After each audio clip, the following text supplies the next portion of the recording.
This is the Asia Trade. I'm Shery in Tokyo. I'm Avril Hong in Singapore. The top stories this hour. President Trump says he'll visit Beijing in April after a phone call with Xi Jinping. Trade and Ukraine on the agenda, with the Chinese leader focusing on Taiwan. Asian stocks set to advance as more Fed voices back a December rate cut. Tech shares leading the S&P 500 to its best day in 6 weeks, while Bitcoin rises. And Alibaba's ADRs jump ahead of second quarter earnings, expected to show faster cloud revenue growth.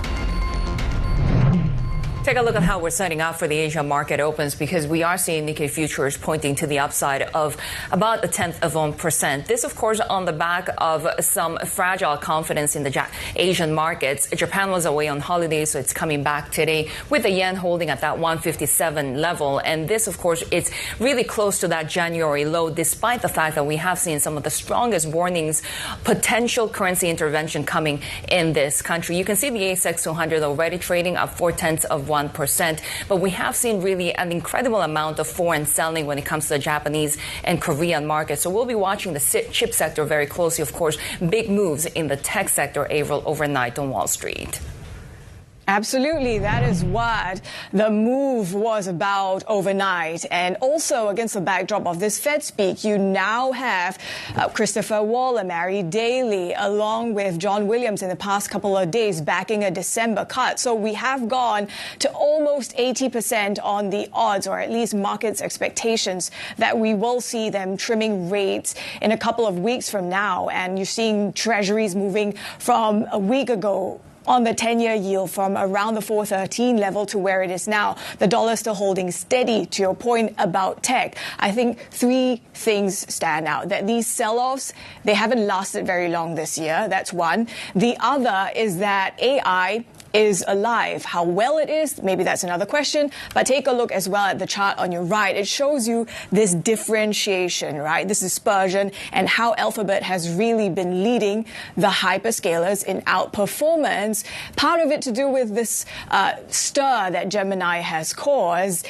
There's also question marks about the extent in which this is chipping away at OpenAI's market share. So that's weighed on the closest partners of OpenAI, namely Nvidia and Microsoft. Then you also have Google said to be competing directly with Nvidia in the AI chip business by pitching its Tensor processing units to customers. So a lot for the Nvidia and Microsoft players to sort of contend with. And then you weave into that as well Alibaba's Qwen and how well it's done in terms of downloads.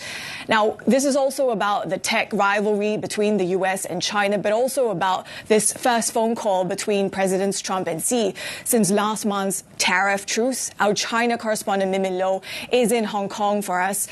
Min, talk to us about this phone call. Is it just a follow-up from the meeting? What were your key takeaways?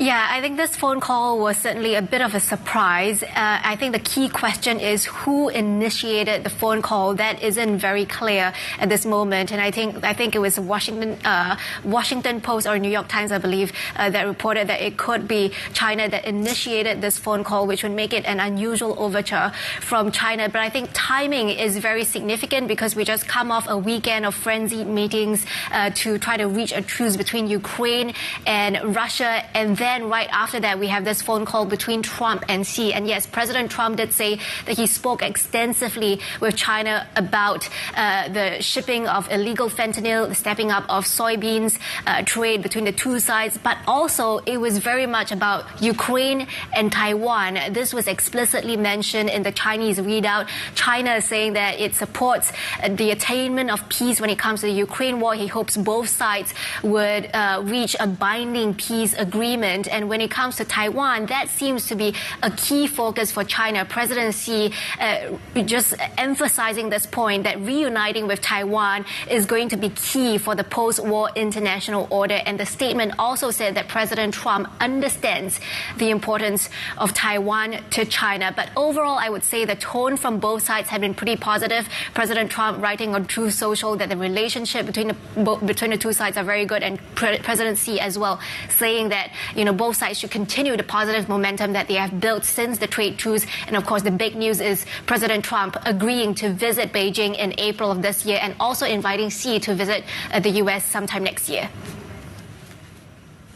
I find the dynamic on the Taiwan issue very interesting because China mentioned that the White House readout actually sidestepped this issue overall at a time when China has its own diplomatic spat with Japan over the island. What's going on now?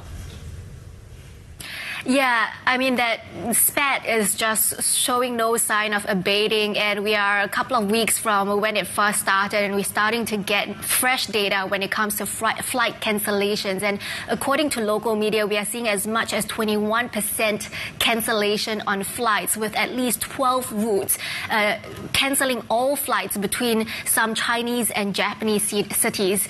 And of course, China has already placed a ban on group travel, which makes up about 10 to 15% of Chinese visitors to Japan, so it's going to be a hit for Japanese retailers.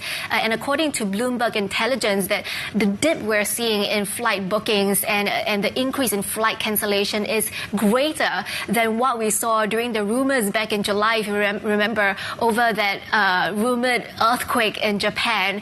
So it's something that we'll be watching closely because it will have an impact on airlines' earnings. And have a listen to what Mao Ning, the foreign ministry spokesperson, said as well.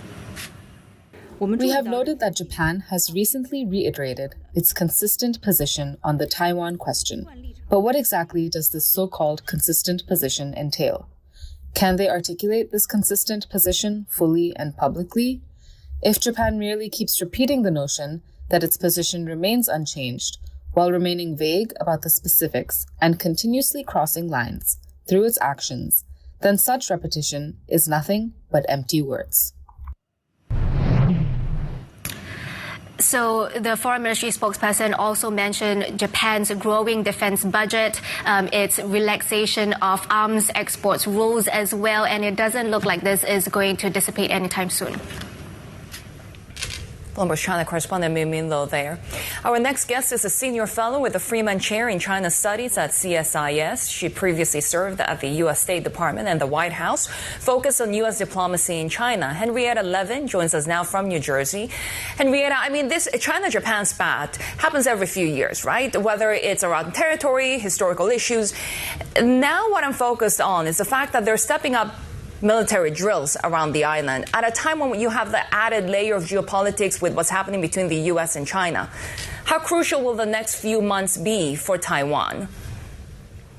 It will be critical. And I think as much as China is reacting to the particular comments from the Japanese Prime Minister on Taiwan, China is also testing the United States. China's trying to see whether the U.S. will step up and stand by one of its most important Indo-Pacific allies when it's under threat from China, or will the U.S. prioritize stability in the U.S.-China relationship coming out of what I think the Chinese characterized as the very pleasant meeting between the two leaders in Busan.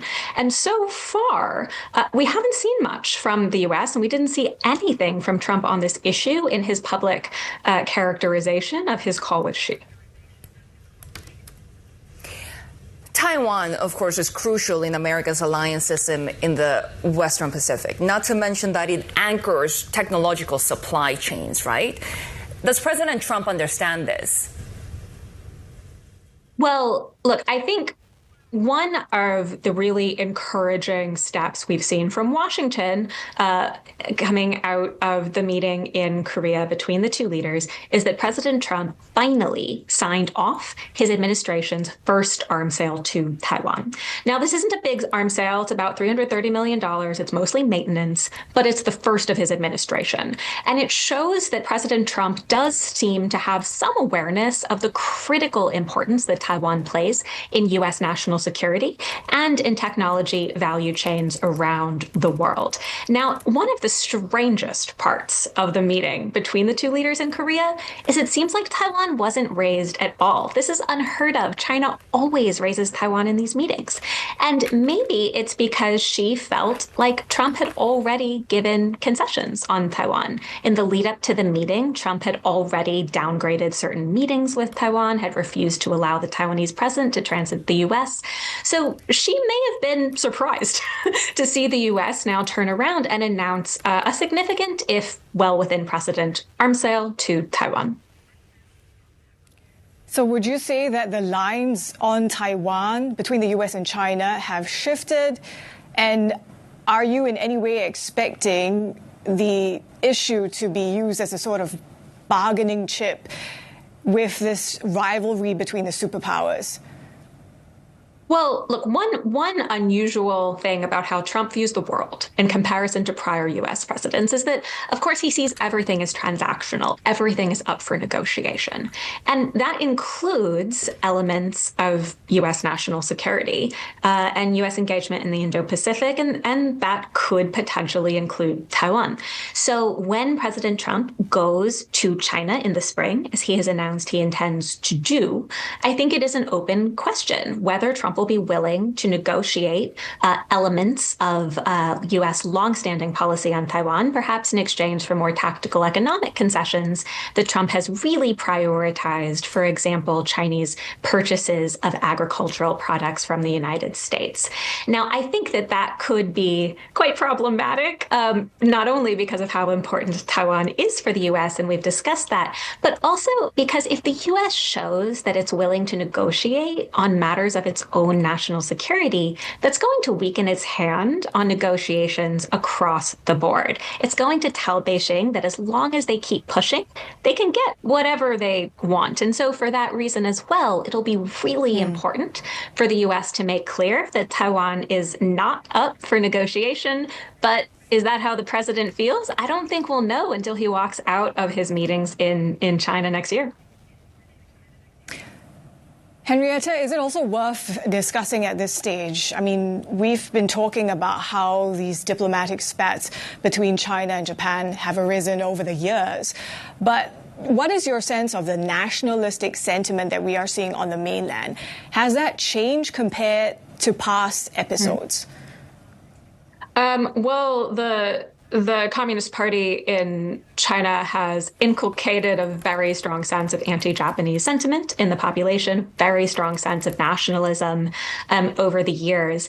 But if anything, I think it's interesting that when we look back to 2012, for example, or 2010, when there were state-sponsored waves of anti-Japanese sentiment, you saw protests on the street. You saw anti-Japanese protests. I haven't seen that so far, and I don't think we will. I think that the party now would be very worried about the direction that any kind of protest could take, even if it's initially anti-Japanese and state-sponsored in nature. And so I think you see the party instead really focusing on what they hope will be more of an economic boycott of travel to Japan, of Japanese goods, of Japanese food. And those are all tactics we've seen before. So that is a movie that I think we're quite familiar with. And in a way, it's interesting to see China reach back to some of its more traditional forms of economic coercion after we've seen it pilot very new, very effective leveraging of rare earth choke points this year against the United States. A tourism ban, that's very 2012. That is so true. And we are seeing perhaps some cancellations when it comes to those flights to Japan. But talking about innovative ways of coercion coming from China, of course, the technological side, rare earths, has been one. Right now, we are hearing from the Trump administration that potentially that ban on perhaps H200 chip sales to China could be lifted. Talk about pushing and Beijing getting what they want.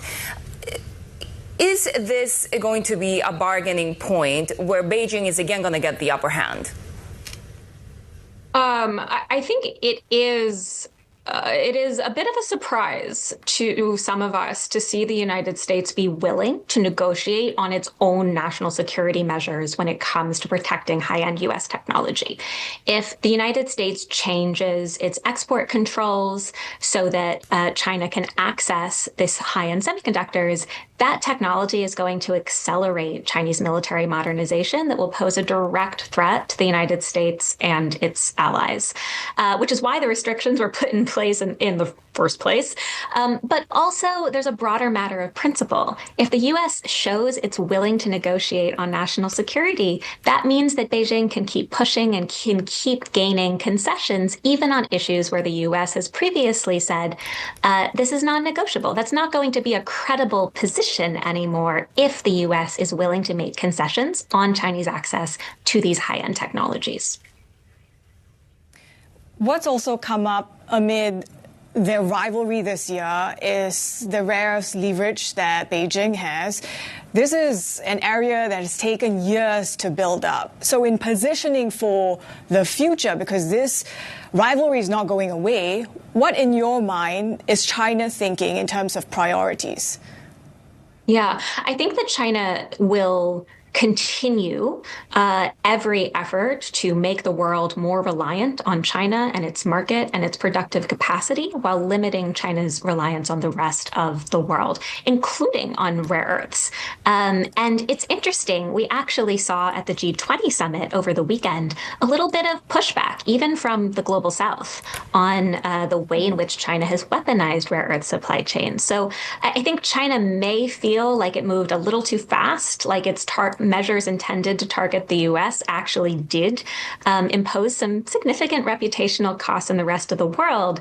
But that is not going to be enough for China to give up those choke points. I think we're going to see instead China doubling down and trying to actively counter these initial U.S. efforts to build a coalition of allies around rare earth diversification.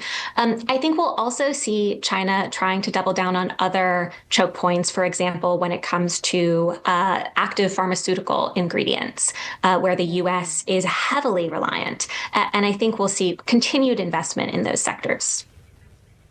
Some potential future flashpoints. Henrietta, it's been great to get your insights. Thanks for your time today. Henrietta Levin is Senior Fellow with the Freeman Chair in China Studies at CSIS. We have more ahead on the Asia trade. This is Bloomberg.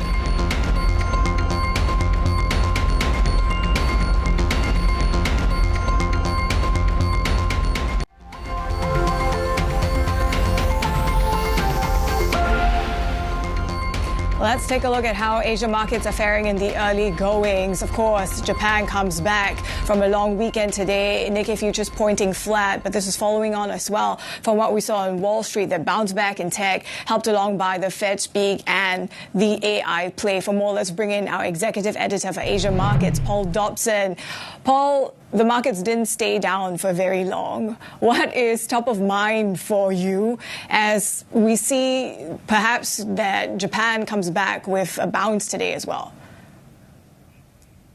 Yeah. We'll be looking forward to see how Japan responds after we had a positive day in Asia yesterday, and more follow through into the US session as well. Everybody's talking about the Fed, right? The debate is, are they going to cut in December after all? We more or less had ruled out that possibility this time last week. But that speech by Williams on Friday really sort of changed the tone and changed the mood and made people think, actually, here we go. Maybe a cut is on after all. We're getting very close to when the FOMC goes into purdah, won't be talking to the media anymore, so there's not much chance now for people to change that narrative. And some people are saying if we don't hear anymore, then you can assume, given where we're priced, that probably we're headed towards a cut. I think it's interesting and up for debate still, and maybe they will find a way to give us a little bit more of a steer one way or the other, because the odds, while they're now in favor of a cut in the market, it's about 2/3 price, maybe a little bit more than that. It's still far from a certainty at this point. And I think probably the Fed doesn't mind that too much, actually, though. A little bit of two-way risk is probably good. It's helped take some of the froth out of the markets that we've been seeing in the equity space in particular earlier on in the second half of this year. Paul, does it make a difference that the Fed will need to decide before getting the November unemployment, the jobs numbers? I think they'll have to decide with the September data, right? So what does that mean for the Fed's trajectory going forward? it makes it much harder for them, obviously, because they're a little bit flying blind, of course. They won't have all of the information to hand. They'll have to go off the soft evidence, off the private payrolls numbers. There's some, kind of arguments. I think that my colleagues in our economics team have been pushing the case for why doesn't the Fed just wait a little bit longer and hold off until it gets that information before it makes its decision, which probably wouldn't be a bad idea, right? It would be unusual, certainly, but it's not an impossibility. But it seems like, again, we would need to know about that pretty soon. The bigger debate is how weak is the US labor market and how sticky is inflation. I think that the evidence that we've been getting through has certainly been pointing to weakness in the job side of things. Whether that is turning into a genuine worry about the strength of the economy and a recession risk, it's unclear, and until we get more data, we won't really know. Paul, what's also interesting that's emerged in AI in the past week or so is this dispersion or the outperformance of Alphabet. There are question marks about whether OpenAI can keep its market share the way it is. That's also putting pressure on the likes of Nvidia, Microsoft, its partners. What is that going to mean for some of the tech suppliers in this part of the world? Yeah, it's really interesting one, isn't it? Because some of the homegrown technology from the various of the Magnificent Seven seems to be doing just as well with or without Nvidia chips. I mean, we saw what Jensen Huang had to say when they presented the Nvidia earnings. He's not worried about sales at all. He says that there's humongous demand. They've got sold out on some of their products already for next year. And we saw that created a little bit more of a rally in the companies that are a part of their supply chain over in Asia. I think healthy competition is probably not a bad thing. Everybody knows that that's where we are, and you see that as well with the Chinese technology companies, which are doing particularly well. The likes of Baidu, the likes of Alibaba, that have their own AI products that are also impressing people. And this is the game right now. Everybody's trying to steal a march on everybody else. Everybody's trying to invest to get ahead. There's going to be winners and there's going to be losers, and we'll have to keep on tracking to figure out which one of those is going to have the breakthrough. If you think about, the previous tech booms, it's never been the one that you predicted. There's going to be the one that steals ahead of everybody else in the end. So all to play for, but very exciting times if you're interested in that tech and development space. Good point. Paul Dobson, our executive editor for Asia Markets. We have more ahead on the Asia trade. This is Bloomberg.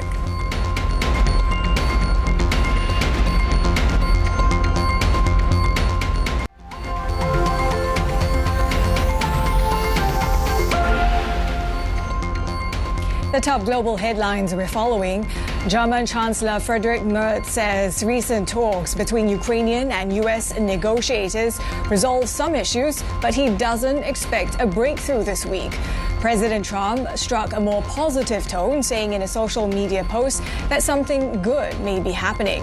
Meanwhile, Ukraine's presidential aide Ihor Bruzilo said there must be a ceasefire before meaningful talks can begin. The main thing is in the details, and when you manage to deal with the details, then you're going to see the comprehensive picture. Of course, we are talking about the need of the ceasefire, first of all, to start a really reliable and good negotiations to follow from that. Without the ceasefire, it's a little bit useless to talk about peace, because when the barrage of missiles continue to fly over your heads and into the civilian objects, it's very difficult to continue this way. The leaders of Turkey and South Korea have signed cooperation agreements, including a memorandum on nuclear power. The plans were announced as South Korean President Lee Jae-myung met with Turkish President Recep Tayyip Erdogan in Ankara. We'll have more ahead on the Asia trade.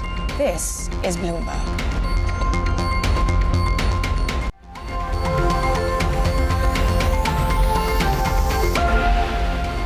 Do you want to sell China some chips and keep them using our tech and our tech stack? Or do you say to them, look, we're not going to sell you our best chips. We're just going to hold off on that, and we're going to compete in the AI race ourselves. So that is the question. It's in front of the president. He's going to decide. It's a really, really interesting question. He's got all the information. He's got lots and lots of experts talking to him, and he's going to decide which way he wants to go forward. U.S. Commerce Secretary Howard Lutnick on discussions about exports of Nvidia's H200 chips to China. And we do have breaking news at the moment. We are getting the latest from the U.S. Bureau of Economic Analysis. They'll be releasing their third quarter GDP numbers on December 23rd. We're getting a little bit more details when it comes to when all of that data will be released in the United States after the longest ever government shutdown. We have the November unemployment rate coming out December 16, CPI in December 18 by the BLS. All of this, though, just after the FOMC actually meets around the beginning of December. So again, the third quarter GDP numbers out December 23rd. But let's keep talking a little bit about what's happening on the tech sector. Bloomberg Economics thinking that the U.S. government's consideration of H200 exports could be a compromise. Geoeconomics technology analyst Michael Deng joining us now from Washington. Michael, good to have you with us. So we have heard from Secretary Bessent just 5 months ago that the U.S. will not be exporting these advanced chips to China. Are we seeing a huge change in momentum when it comes to the Trump administration and the export control policy here? So I don't think this is a huge change. I think it's a continuation of the policy of export dominance that was talked about in the U.S.'s July AI action plan. Granted, there's been a lot of back and forth since that action plan, and even beforehand, essentially a lot of vying between national security concerns and more commercial concerns about, allowing Nvidia AI chip exports to China specifically.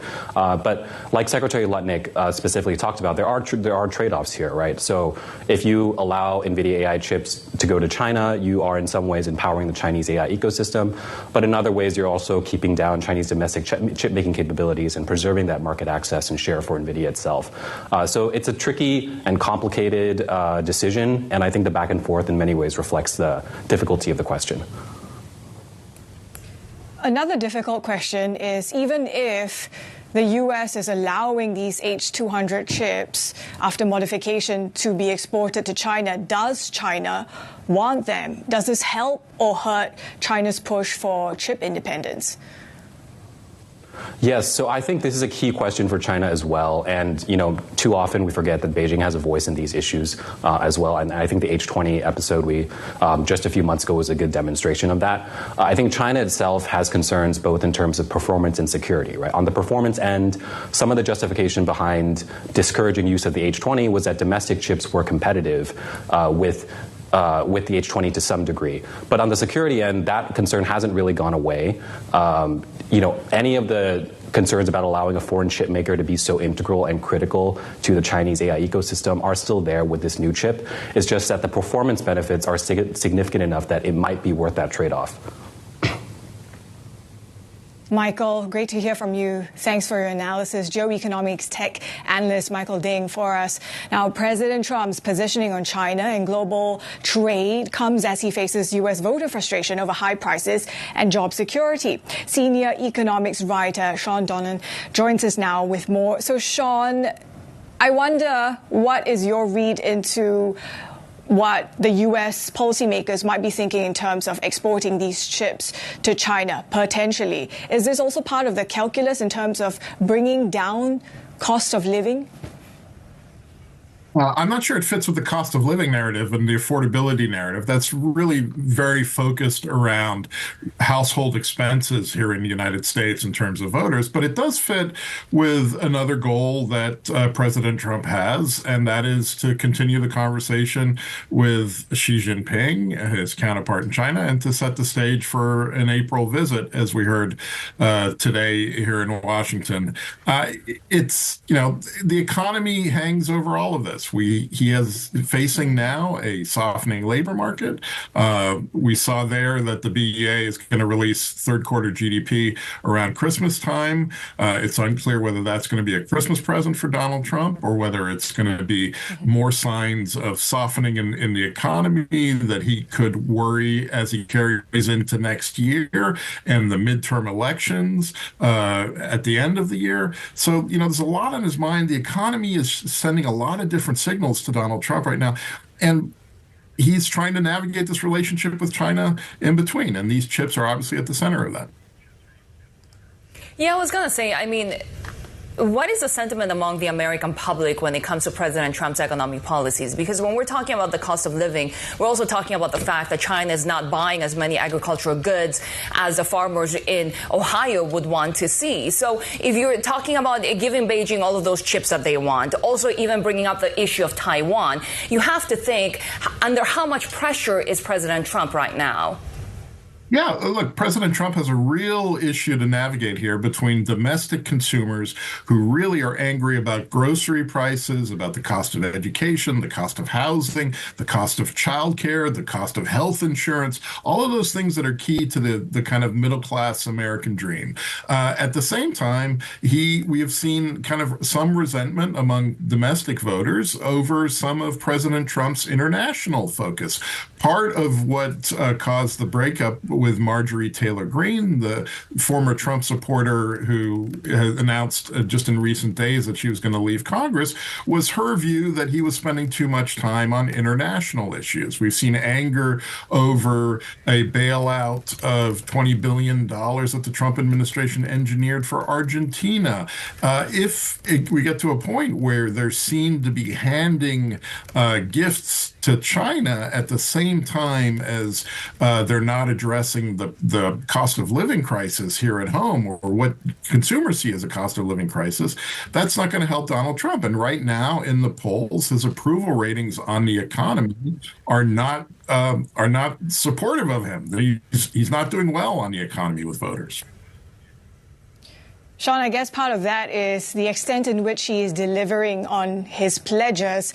And that is part of the analysis that Bloomberg Economics has also been doing in terms of the investment commitments that have actually materialized. What are we seeing in that analysis? Yeah, look, we've just published a big take just in the last couple of hours. And what we have spent months looking at is these promises that President Trump has been harvesting from countries and companies. And he claims that he's gotten $21 trillion in promises of new investments in the United States. We dug into the numbers, and what we found is that actually, realistically, it's probably closer to $7 trillion in actual investment pledges. The White House itself only lists $9.6 trillion in pledges on its website. And when you break that down even further, you discover that there's a lot of questions about a lot of those commitments, and that about the vast majority, for example, of the private sector commitments, which are about $3.5 trillion, $2.9 trillion of that is essentially AI related. And that comes as we've got fears that there is a bubble developing in AI investment here in the United States, and particularly in the infrastructure investment tied to AI in data centers and so on. So Trump's investment boom that he's hailing right now is very dependent on AI. It's not as big as he claims.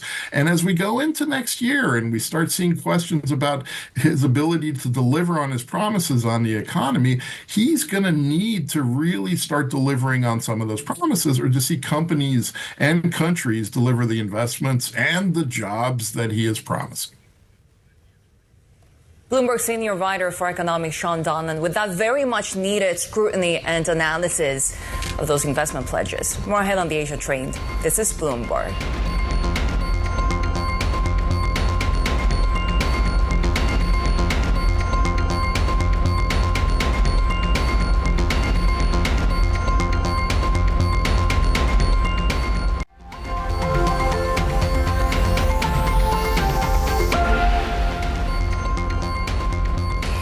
Take a look at how some commodities are trading at the moment. We are seeing oil steadying with gains of 0.1%. We have seen investors tracking more of a risk-on mood, given the broader financial markets are up. Also, we're following progress in peace talks over Ukraine. We'll be watching gold as well, given, of course, the recent optimism that the Fed might cut rates in December. Markets now pricing in more than 70% chance that will happen with more dovish Fed speak. But of course, it's also the miners in Australia after that failed attempt by BHP to buy Anglo American. Copper prices have risen more than 20% this year. So we continue to watch for some consolidation or changes in the mining sector. Joining us now is Glyn Lawcock, head of metals and mining research at Barrenjoey. Glyn, good to have you with us. So what do you make, first of all, of what happened with BHP, and what is the broader copper space right now looking like that's leading to these efforts of buying other companies and perhaps making a bigger bet on these metals? Yeah, good morning. Thanks for having me on. So, look, I mean, it's been almost 17 months since BHP last had a discussion with Anglo American. I guess the big question is, why yesterday? Why did it all come to a head again? I think two reasons, really. One, Anglo American is about to engage in a shareholder vote to merge with Teck next month. So, obviously, at the 11th hour, BHP thought there might be an opportunity to engage. I think secondly, I think what it shows you is the big miners, everyone likes copper. The outlook is extremely favourable. Here at Barrenjoey, we think prices will probably be higher, 10% ahead of the street. So, BHP has a bit of a hole to fill over the next couple of years as its major mine, Escondida in Chile, goes backwards. And so I think it was an opportunistic discussion, which obviously fell on deaf ears at the other end. Are we seeing more broad support when it comes to these next-gen technology metals, whether it's copper or even lithium, with some calling the bottoming out of this sector as well? Yeah, sure. I mean, I think when I look at the mining space at the moment, I guess I would always say to people that right now I think the world's starting to realise that they need the mining sector. Everything we look at needs and touches the mining industry. And one of those big commodities is copper, as I mentioned, lithium as well, albeit a very different growth rate.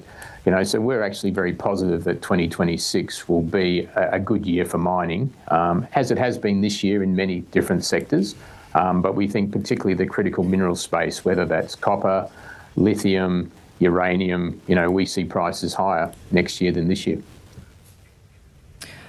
Glyn, what's also interesting is this BHP approach with Anglo is not just the only M&A that kind of failed involving an Australian firm.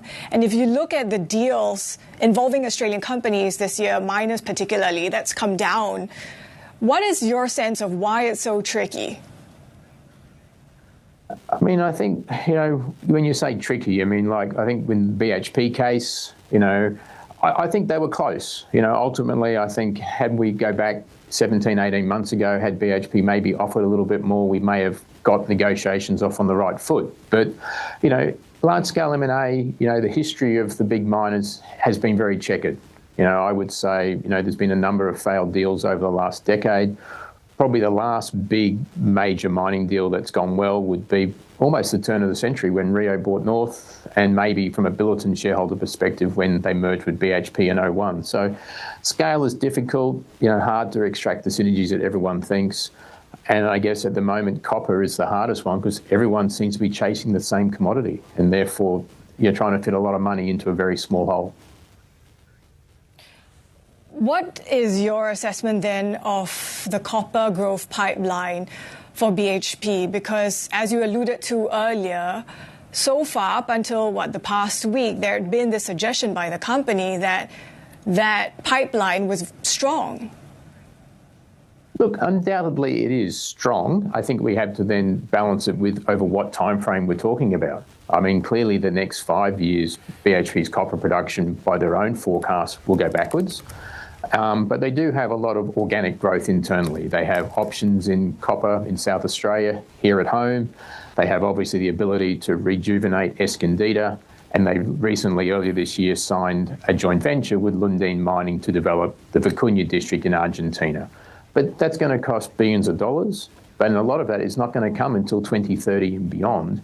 So there is that gap in the next 5 years that I think the Anglo deal was looking to fill for BHP. So how does the demand side look? I mean, we always talk about the Chinese economy propelling the demand outlook when it comes to base metals, but at the same time, we have this huge increasing demand when it comes to energy storage systems as well, the build out of AI infrastructure, EVs, automakers as well? Yeah, look, I mean, I think it's obviously commodity specific. You know, if we take copper, as I said, I think that's potentially actually more a supply story. You know, we need 1 million tonnes more copper, and we're probably only approving 500,000 tonnes a year of new projects. So copper's a supply story. If we shift to lithium, which goes into batteries, the big story there this year has been stationary storage. We all know about EVs. They're growing in the sort of 20 to 30% per annum range. This year, stationary storage, you know, at the start of the year, we thought maybe 30, 40% growth. It looks like now lithium into stationary storage will almost double 25 on 24. So, you know, lithium, much easier to find, much easier and quicker to extract than copper. But we still think, you know, there will be a cycle again like we saw in 21, 22. So, you know, it will be a fascinating year, we believe, in 26.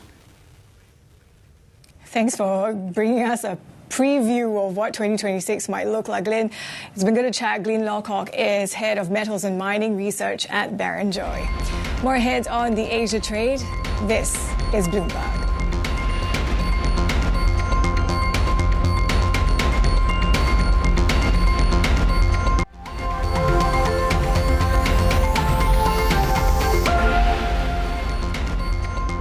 The top corporate stories we're tracking. Ray Dalio says the multi-strategy model that's taken Wall Street by storm is unlikely to last. Dalio says the siloed approach makes it harder to build meaningful relationships, hurting employee continuity and competitiveness.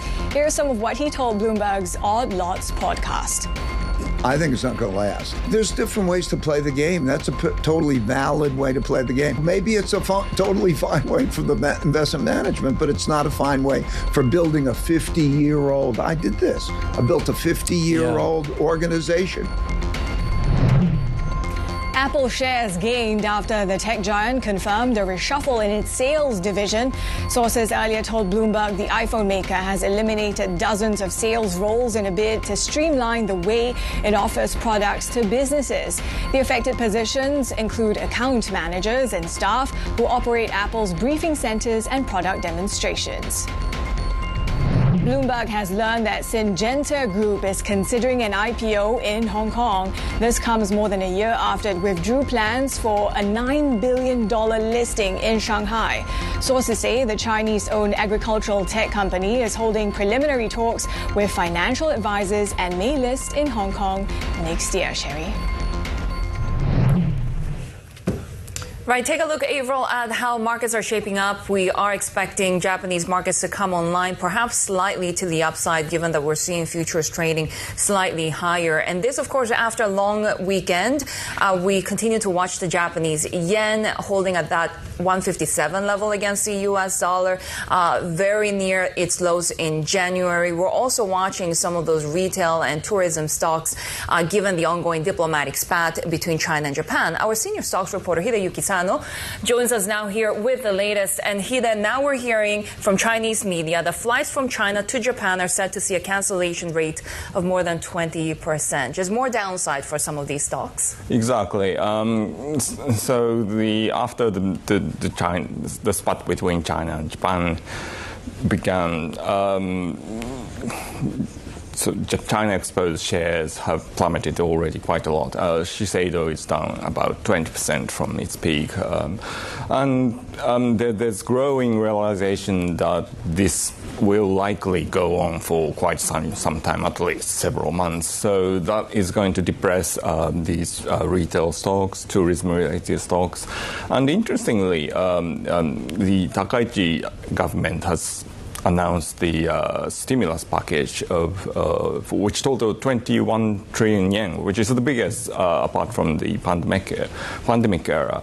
But the market reaction has been very tepid. So there's clearly worries that the drag from this diplomatic row will likely offset some of the possible boost from the government spending plans.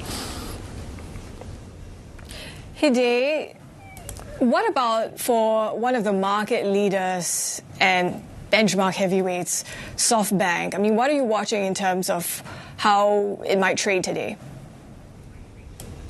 Right. So SoftBank has been a poster child of the AI-driven rally, but if you look at SoftBank share prices, it's down almost 40% over the past month. So today, after the rebound in U.S. tech shares, SoftBank shares are likely to follow suit, but it's probably fair to say at least the initial boom seems to be over for SoftBank, and that's also true for other AI-related stocks such as Tokyo Electron and other chip-related shares. So the overall Japanese stock market seems to lack a strong catalyst to move up. So it has been moving in line with other global markets, and probably that's the best investor can hope at this point.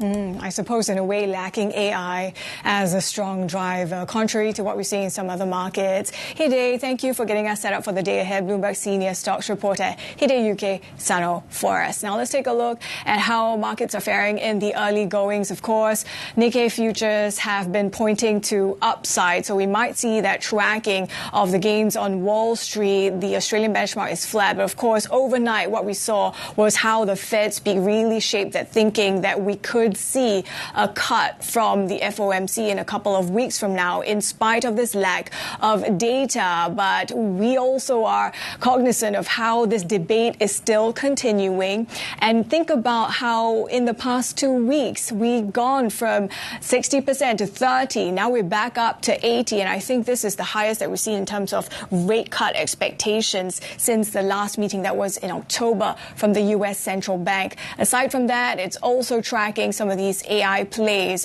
What seems to be emerging in markets is this dispersion, differentiation among the big tech names. If you look at the likes of Nvidia, it's those concerns about whether its key partner OpenAI can clinch and continue keeping the market share that it has. And while Alphabet is nipping at its heels when it comes to more advanced AI chips and trying to get a foothold in that market as well. So that could all affect trade today in terms of some of the suppliers, keeping watch as well on the currency moves, given how we've been seeing some of these outflows still on the stock markets, even in South Korea.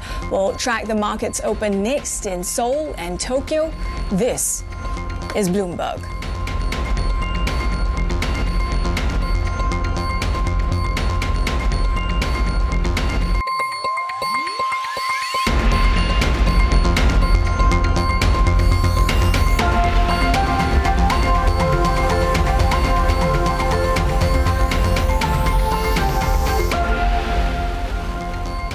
This is the Asia Trade. We're counting down to Asia's major market opens and setting up potentially for some modest gains in the Asian session. Avril, of course, we had more dovish Fed speak, so markets pricing in more than 70% chance of a December rate cut.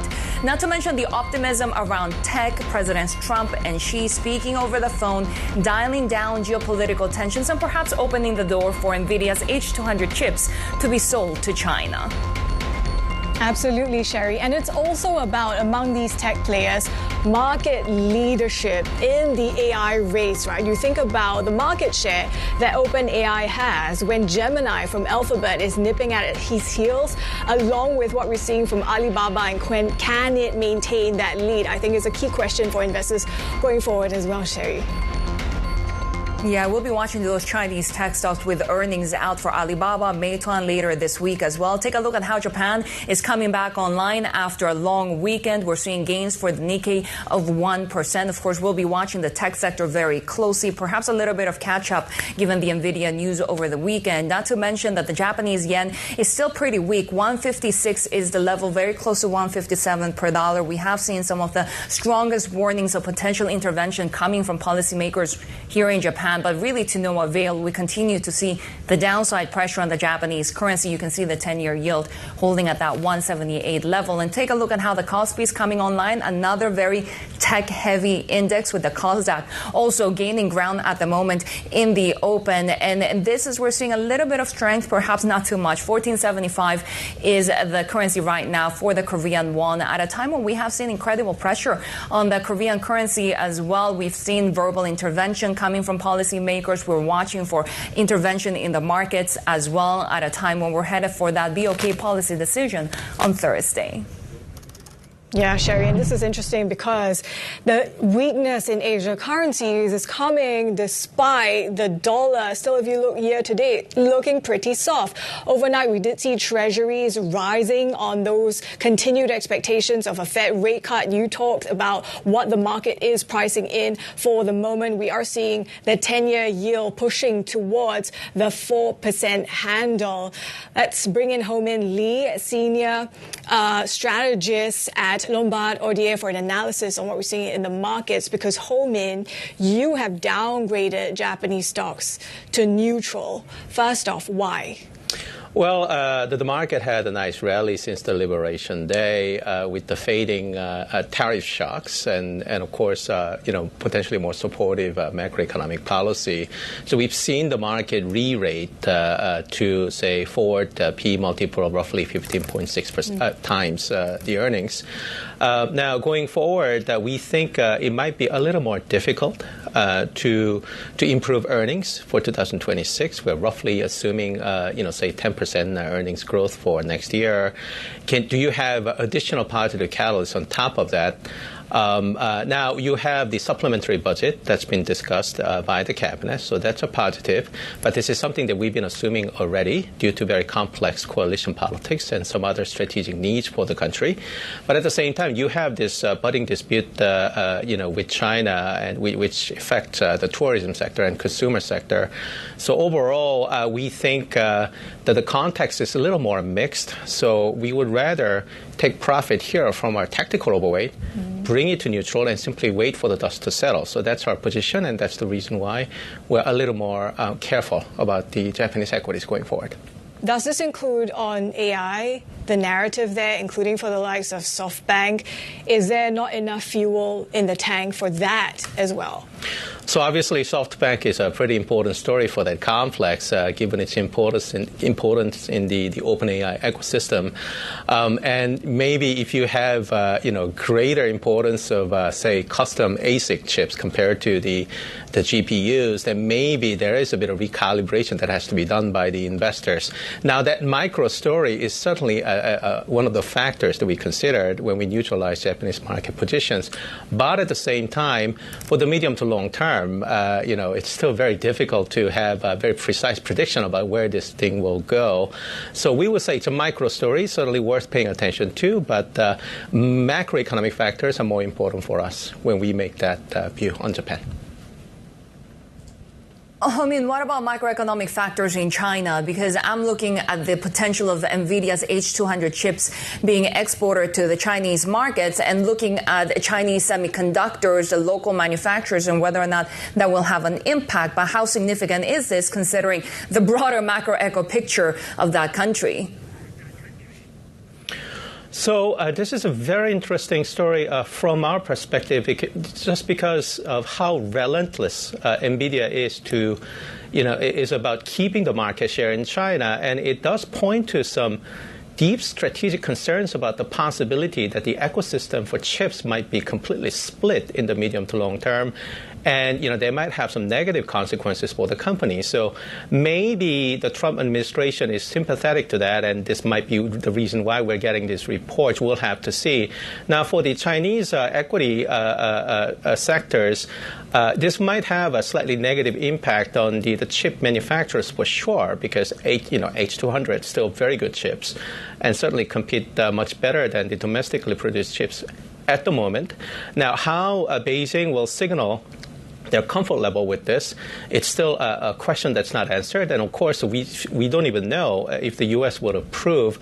So our guess is that the tension on this topic will continue, but it does point to some deep strategic concerns at the Nvidia about this potential split down the road. And that's something worth paying attention to. Which is why Nvidia is also cozying up with the likes of South Korean conglomerates as well, right? So where do the suppliers in South Korea, also the equipment makers in Japan, and of course the likes of TSMC in Taiwan fall in this bifurcation? So the bifurcation story is something that you assume for next to 5 to 10 years. And if you are really convinced on the idea that Chinese will eventually catch up, potentially using this window that's created by the rare earth ceasefire, then certainly you still need to keep some strategic bets on the Chinese manufacturers and the surrounding ecosystem. But in the very near term, we still have to acknowledge that much of the cutting-edge manufacturing capacity sits outside China. That's also influenced by the national strategies regarding the sovereign AI and the data center build-up activities outside China. So overall, we think the competition is something that's good for the ecosystem, and certainly for the leading players in Taiwan and South Korea is still a positive tailwind from our perspective. And this is one of the reasons why we actually upgraded the South Korea equity market view for the remainder of the year in 2026, because we think there's still a lot of positive tailwinds left for South Korea market in particular, because we do have this broadening of AI capex boom to the other countries and the laggards in the ecosystem. What is that going to mean for the currencies? Is that going to help offset some of the weakness we've been seeing in the Korean won? So we attribute the weakness in Korean won, obviously, partly to the recalibration on the dollar question, because in past few weeks we've been dealing with the changing perception for the U.S. Fed policy.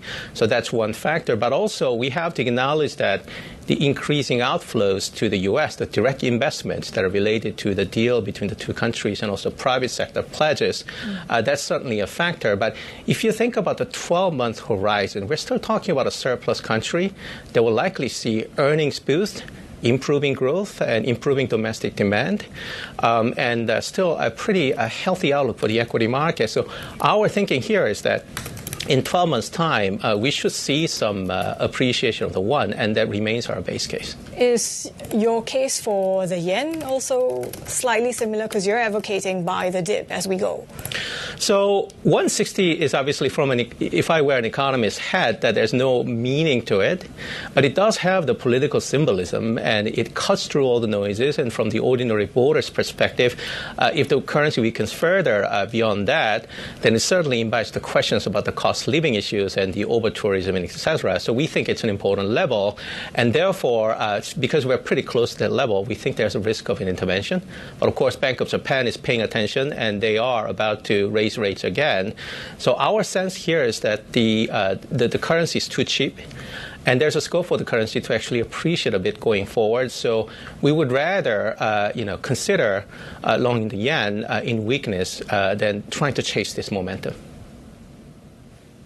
It's not just the yen that's cheap at the moment, right? I mean, we are seeing Korean won also under threat of intervention, the Indian rupee at record lows. So when it comes to the broader Asian FX space, what will be the key drivers here? So in the very near term, the driver will be actually external, and it comes down to your conviction on the U.S. rate story and U.S. dollar. Of course, in past few weeks, we have seen a bit of rebound in the dollar. But, what are you assuming for the political pressures on the Fed, the appointment for the chair, that's going to be a key topic for the market pretty soon, and, of course, prospect for additional rate cuts. And we still think, given the weak underlying momentum in the U.S. labor market due to various factors, it makes sense for the Fed to cut rates further. So we still assume that the next move will happen in December. And we think they're going to do 3 more cuts next year, potentially under a new chair. If that's the case, the narrowing interest rate gap might be a key factor to driving capital flows back to the region. And for that reason, despite the near-term softness, the context for the Asian currencies look better for next year. And on top of that, the region central banks have been relatively careful about the easing policy. So we think they're going to wait until the context improves and that adds another support factor for the regional currencies. Among the currencies that stand out, though, this year, it's the yuan in its resilience, going against the grain, what we're seeing in many parts of this part of Asia. What is your sense of how Chinese policymakers are thinking about it, guiding it stronger? Well, they're currently in a trade ceasefire with the U.S. and, of course, an implicit ceasefire with the other trading partners. The country continues to make pretty significant gains in the market share abroad, and that's a potential friction point with the likes of EU and other trading partners. So it doesn't make sense for them to be too aggressive on the currency. Now, of course, from an economist perspective, with the low inflation, it makes sense for them to weaken the currency and use monetary policy a little more. But the signal has been very clear that they don't want to touch that. So we think there's a scope for the yuan to appreciate a little further to 7 handle in 12 months' time, and it remains our base case, and it makes sense for them. All right, Homin Lee, good to have you with us, senior macro strategist at Lombard Odier. We continue to follow the market moves, and one big one is Eisai in the Tokyo trading session, rising right now after we got some data from Novo Nordisk's Alzheimer's trial. And this was actually a failure where the Ozempic drug failed to slow the progression of Alzheimer's disease in a pair of studies. And we know that Eisai is a competitor, and then they have their own drug that's sold under the brand name Leqembi in the United States. And we continue to watch the developments in Alzheimer's disease treatments this year, with some potential treatments that could lead to major breakthroughs in this sector and potentially more stock gains. More ahead on the Asia trade. This is Bloomberg.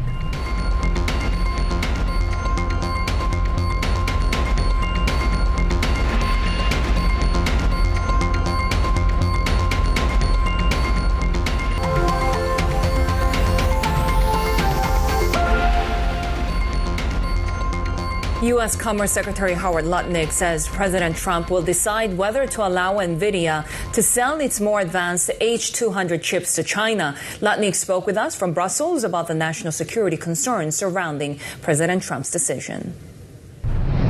That kind of decision sits right on the desk of Donald Trump, right? He's got Jensen from Nvidia, who really wants to sell those chips, and he's got a good reasons for it. There's an enormous number of other people who think that that's something that should be deeply considered. And the benefit that we have is we have Donald Trump in the Oval Office. He is going to weigh those decisions. He understands President Xi the best. He will decide whether we go forward with that or not.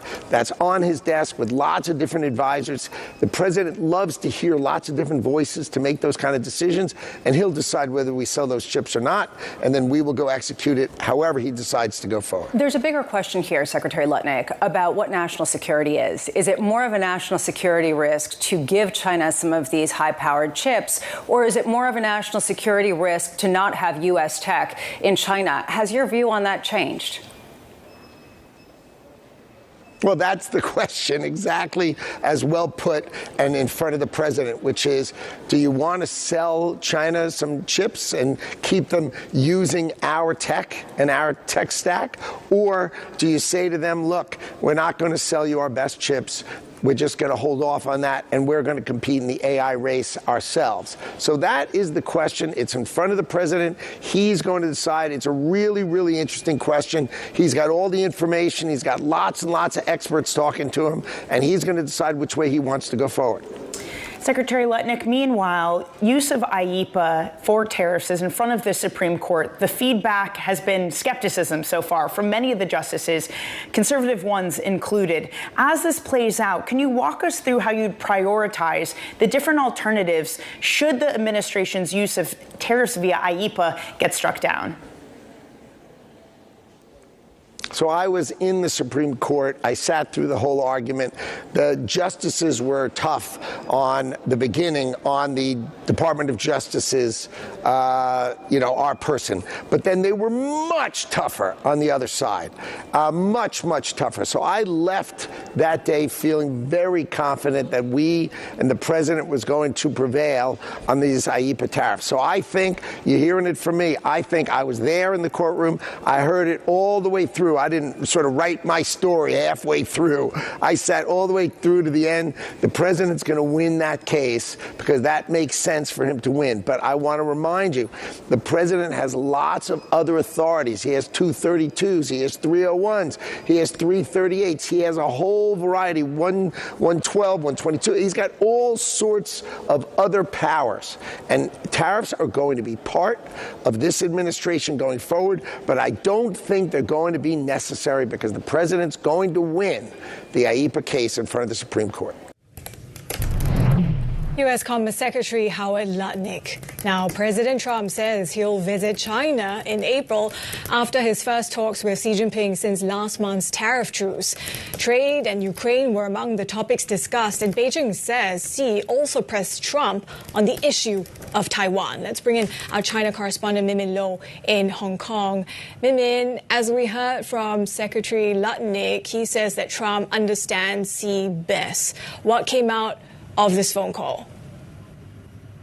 Yeah, I think it's very interesting to read, what Trump had written on Truth Social versus what the Chinese foreign ministry, what the Chinese state media has put out in terms of a readout of what took place during that phone call, because both sides had very different description of the content of that call. President Trump's Truth Social post did not mention Taiwan and Japan. He mentioned he spoke to China about fentanyl, about stepping up soybean purchases, about trade.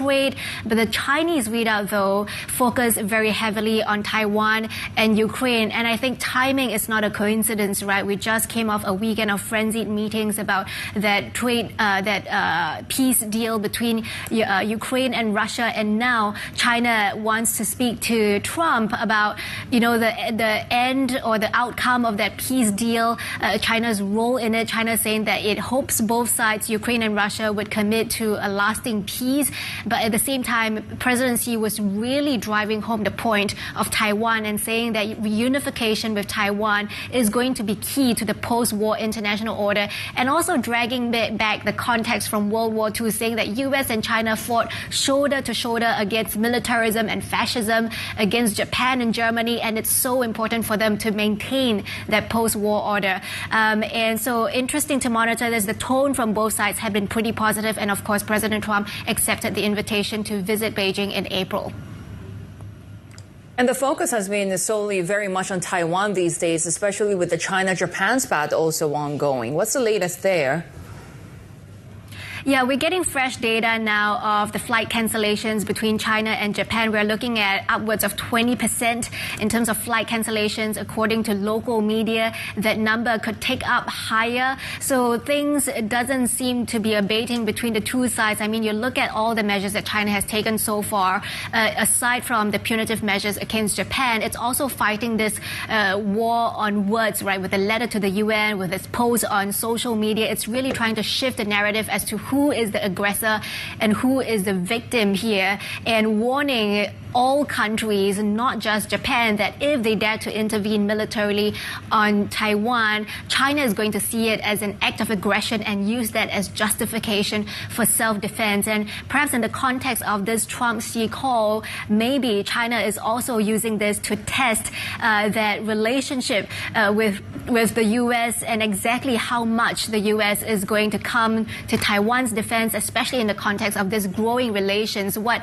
Takaichi has touted as the new golden age in U.S.-Japan relations. Bloomberg China correspondent Min Lo there. We have more ahead on the Asia trade. This is Bloomberg.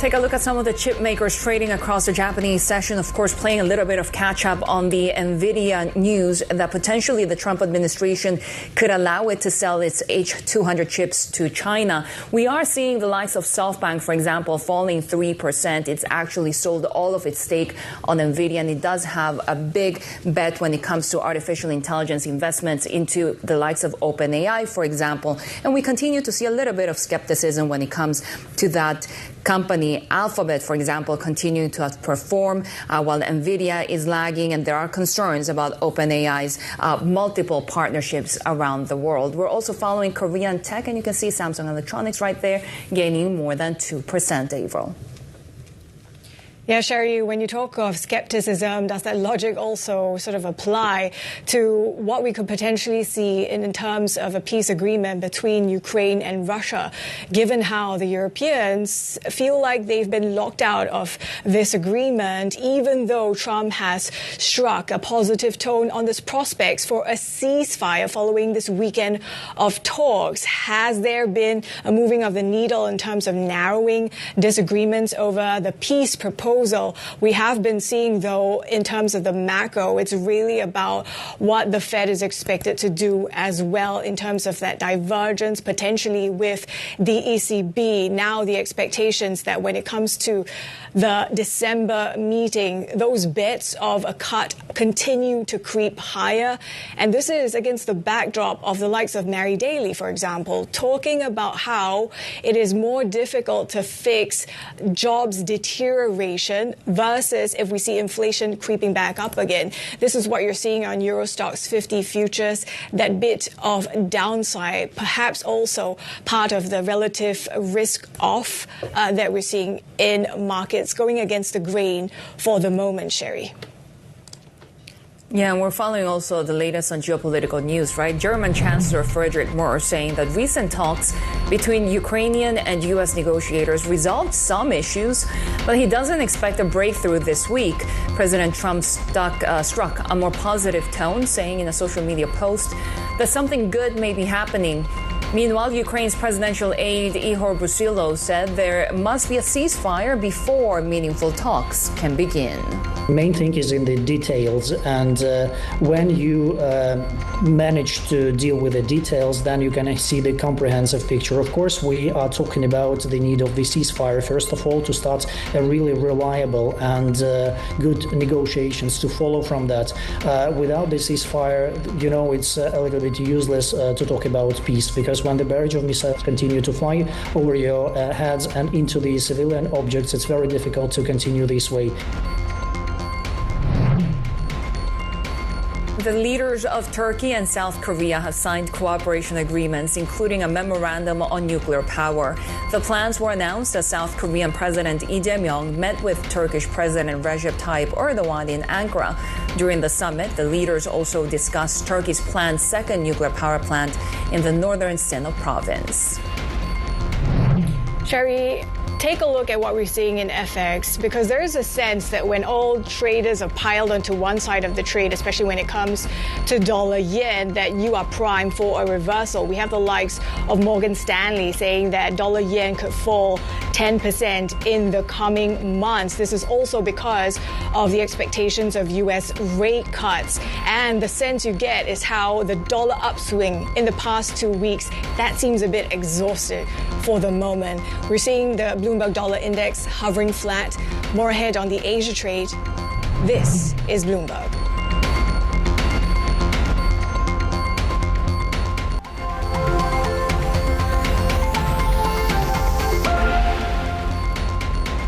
Take a look at how Asian markets are trading at the moment. We are seeing them track those gains that we saw on Wall Street overnight, with the Nikkei gaining ground after a long weekend. The Japanese yen pretty weak, still near those levels that we haven't seen since January, although a little bit of more upside in recent days. 157 is the level, and the Kospi at the moment gaining ground now and rebounding from those losses that we saw in the previous session and gaining more than 1%. Of course, it's all about the tech story as well at play right now that we're watching, especially along the likes of Nvidia, that could be potentially selling its H200 chips to China, and of course a divergence between the gains on Alphabet and perhaps Nvidia lagging behind a little bit. But the APAC stocks, the MSCI Asia Pacific gaining 0.2%. Also, let's check on how Chinese markets are shaping up ahead of the Tuesday open, because Bloomberg Asia equities reporter Sang-Mi Cha joins us now with the latest. Because Sang-Mi, we were also watching a little bit of the bullishness, especially ahead of Alibaba earnings, but not to mention that, of course, we're watching that potential really easing of those trade tensions with the United States as well. That's correct. To begin from the Alibaba shares, onshore investors have been ramping up their stake in Alibaba Holdings. They right now have about 11% stake in Alibaba shares. They have been actually snapping up those shares for the 7 consecutive sessions in the past, and they are now holding a little bit more than what they have for Tencent Holdings. And that is clearly seen in their YTD gains. Alibaba is gaining over 80% this year, whereas Tencent is gaining about 50%. So we can see that Alibaba is that pioneer. It's the first more faster growing AI when it comes to AI tools. And of course, this earnings will be key, how much they're going to be spending in AI. And of course, the moves that we're seeing from the options traders is expected about 6.2% in either direction. And that is a little bit less than the average fluctuation that we see, which is over 7% in general. So we're going to be watching how much they're going to be spending on AI. Again, we have seen about 10 million downloads to their AI revamped tool after that 1 week. So we're going to be watching all of those. Yeah, it's spending on AI tools looks like it's been paying off based on how well received Quen has been. Talk to us about some of the earnings that you're watching today as well. Yeah, so Chow Tai Fook is also going to be reporting. Chow Tai Fook, along with those gold theme, has been doing very well with other peers like Laopu Gold and so on. It's also going to be seeing positive earnings. A lot of the analysts are saying for the first half of this year because of, again, those fixed gold prices. The key will be on the future outlooks because they had that tax talks earlier a few weeks ago. So that's going to be the key when it comes to the gold theme and Chow Tai Fook, of course. Of course, we're going to be watching what happens to the market in general. Golden Dragon Index has surged 2.3% last night after this call between President Xi and President Trump. So now we're going to be watching those defense shares and just overall the market, how it trends after the HSCI rise yesterday. Sang-mi, thank you. Our Bloomberg Asia Equities reporter Sang-mi Cha. To some other top corporate stories we're tracking, Ray Dalio says the multi-strategy model that's taken Wall Street by storm is unlikely to last. Dalio says the siloed approach makes it harder to build meaningful relationships, hurting employee continuity and competitiveness. Here's some of what he told Bloomberg's Odd Lots podcast. I think it's not going to last. There's different ways to play the game. That's a totally valid way to play the game. Maybe it's a totally fine way for the investment management, but it's not a fine way for building a 50-year-old. I did this. I built a 50-year-old organization. Apple shares gained after the tech giant confirmed a reshuffle in its sales division. Sources earlier told Bloomberg the iPhone maker has eliminated dozens of sales roles in a bid to streamline the way it offers products to businesses. The affected positions include account managers and staff who operate Apple's briefing centers and product demonstrations. Google's parent Alphabet rose while Nvidia fell in late trading on reports that Meta is in talks to spend billions of dollars on the search giant's AI chips. The information says Meta plans to use Google's Tensor processing units, or TPUs, in data centers in 2027. An agreement would help establish TPUs as an alternative to Nvidia's AI chips. And Bloomberg has learned that Syngenta Group is considering an IPO in Hong Kong.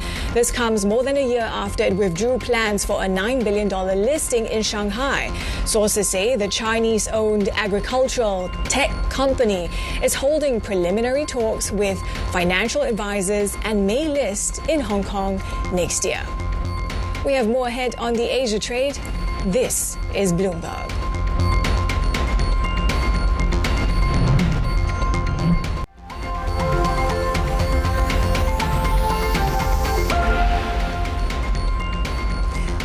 Australia right now, trading unchanged at the moment. We have seen some gains in the previous session, given a little bit of that risk-on sentiment that we've seen around the world and that global rally centered around more dovish Fed speak and perhaps expectations of a tech rebound. What we're watching in Australia this week is a new monthly CPI, which is set to show inflation easing. One sector also that we've been watching in Australia has been mining, with BHP Group failing again to buy Anglo American, but this, of course, on that copper bid. Copper prices have risen more than 20% this year after a series of setbacks at key mines around the world. And of course, mining and commodities trade so important for the Australian market. You're seeing the Aussie dollar holding at this 64.59 level as we continue to watch, Avril, the broader perhaps upside that we're seeing in other markets across the region.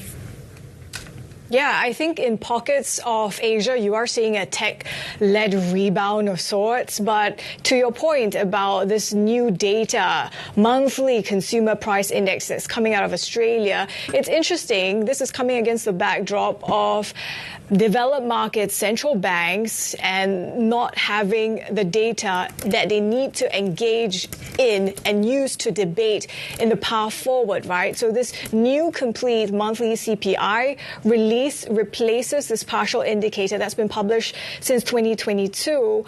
We are getting the sense that the RBA may take some time to become comfortable with this data. The focus is likely to remain on trimmed mean inflation. And we are seeing Bloomberg Economics expecting a modest slowdown that's projected for October. But even then, it's unlikely to prompt the RBA to change course at its meeting next month. They expect the RBA to resume rate cutting in the first quarter of 2026. But to your point about what we're tracking in terms of miners, I think it's worth noting as well that overall this has been a pretty good year for commodities, Shery.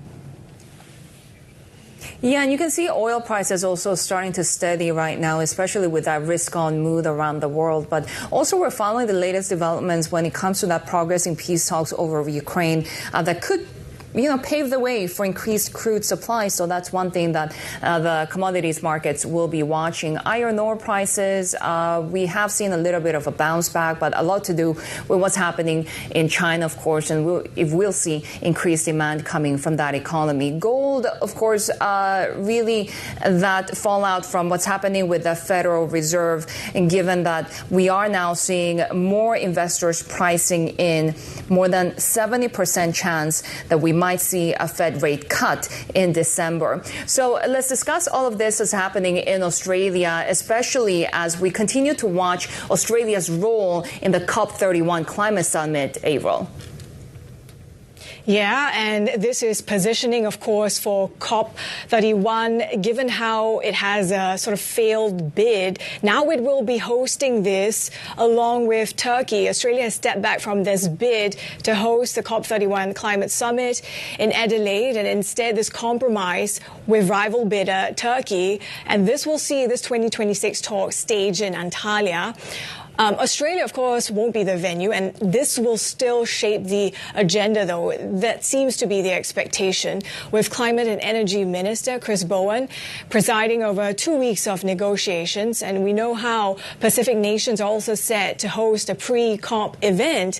Australia is seeking to establish itself as a clean energy superpower and signal that it's addressing a key security threat to its Pacific partners. Let's discuss with Eliza Northrop, Director at University of New South Wales Sydney Centre for Sustainable Development Reform. Eliza, good to see you.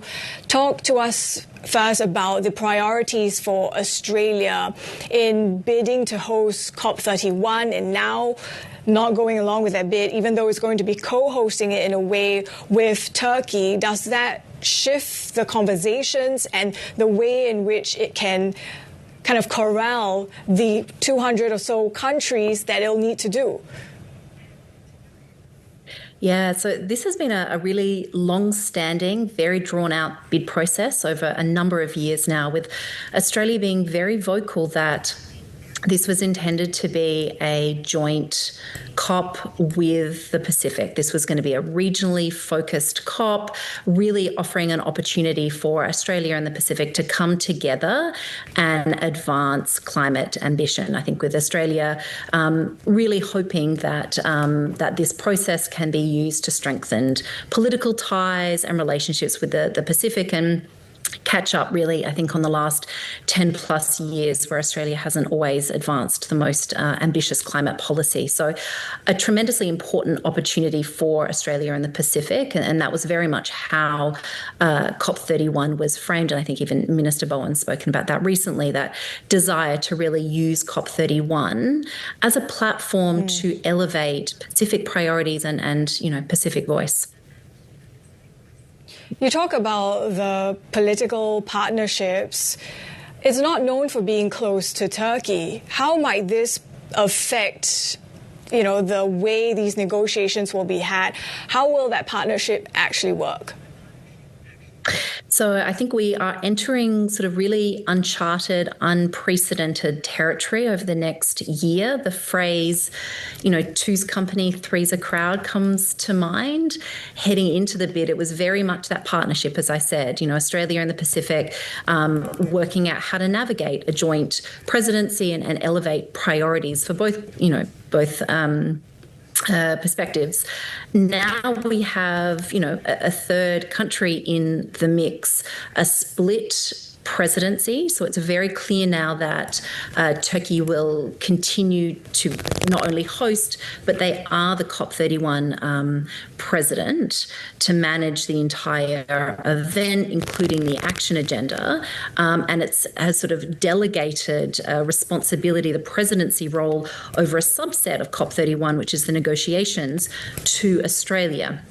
So it's gone from a situation where we had a joint presidency potentially between the Pacific and Australia to now really that joint presidency and that relationship needing to be managed between Turkey and Australia, with the Pacific now being sort of offered the pre-COP, which is a very different arrangement than what has been promised and really worked towards over the last couple of years. And as we've seen, the Pacific have been really, really strong advocates in supporting Australia's bid. So I think they are very much left in an uncertain position. I think the pre-COP is a very important moment in the lead up to the COP, but I think it's very much now up to Australia as to how can it find ways to make sure that the Pacific still remains part of that core COP30 or has a presence on that core COP31 stage and can advance its priorities, particularly around some of these key elements of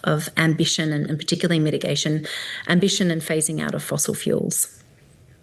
Yeah, I mean, how important will it be for Australia? How much is at stake now to make an impact in those conversations pre-COP, given, of course, the big blow that this was, that they didn't get to host it, but they're sharing presidency? It's a pretty messy arrangement. It is a very messy arrangement, as I said, sort of really unprecedented. Obviously, there's been lots of arrangements over previous COPs where, host countries have hosted, the physical COP for countries that may not have been able to do so. But there was always a very clear presidency role held by one country to really span the entire process, both the negotiations as well as the action agenda, to, again, reflect more of a cohesive package of outcomes for the COP as a whole. We won't have that for COP31. So I think Australia will need to be creative in how it navigates that and really come back to some of those first principles of why it embarked upon a joint bid with the Pacific in the first place, and make sure that we don't lose sight of that in these new arrangements. And really looking beyond the pre-COP. I think the pre-COP will be a really important moment for the Pacific, but I think Australia and Turkey really needs to find ways to amplify Pacific priorities at COP31 itself. I mean, Australia has long argued for a sort of joint Australian-Pacific COP, right? Are there any frameworks in the region that have been Pacific-led that could sort of help with the thematic priorities of COP31? So I think there's lots of opportunities. I mean, there has been a lot of talk around, had that have been held by Australia and the Pacific in the region, in Adelaide, as you were suggesting earlier. The Pacific, Australia, we're all large ocean states. So I think there was a lot of opportunity, particularly after the COP was held in the Amazon, to perhaps shift global attention around what can be done in terms of that ocean climate nexus, particularly financing for solutions in this space, both mitigation and adaptation. I think that was a big call from many aspects of the climate policy space for that to be a bit of an opportunity for COP31. So again, how can we still bring that flavour to the pre-COP, but how can we really move some big initiatives? Brazil had a number of notable initiatives, particularly around finance, that it advanced. How can we do the same? Just wondering as well, sorry if I can just step in here. The subtext to all this is that Australia and Turkey will have to be doing this without the typical leadership that you're seeing on this from the US. What are your expectations of what can actually be achieved amid all this? I mean, the US was also sort of not, has withdrawn from the Paris Agreement ahead of Brazil. So I think we also saw the, lack of really active participation as a party to the Paris Agreement in Belém as well. So I think that will continue. And I think that only speaks again to the need for more regional, multipolar type approaches to climate action. How can we bridge new coalitions, new alliances, and really coalesce around some of these key messages around protecting the most vulnerable, responding to the science, responding to the urgency. I think that will be really critical for COP31, picking up on some of those issues that came out of COP30. Eliza Northrop, good to have you with us, Director at UNSW Center for Sustainable Development Reform. We have more on Australia ahead every Tuesday at 11:40 a.m. if you're watching in Sydney, 8:40 a.m. in Hong Kong. Plus, you can tune into the Bloomberg Australia podcast, which delves into the biggest stories shaping the country's role in global business. Find it on Apple, Spotify, or Bloomberg.com. More ahead on the Asia trade. This is Bloomberg.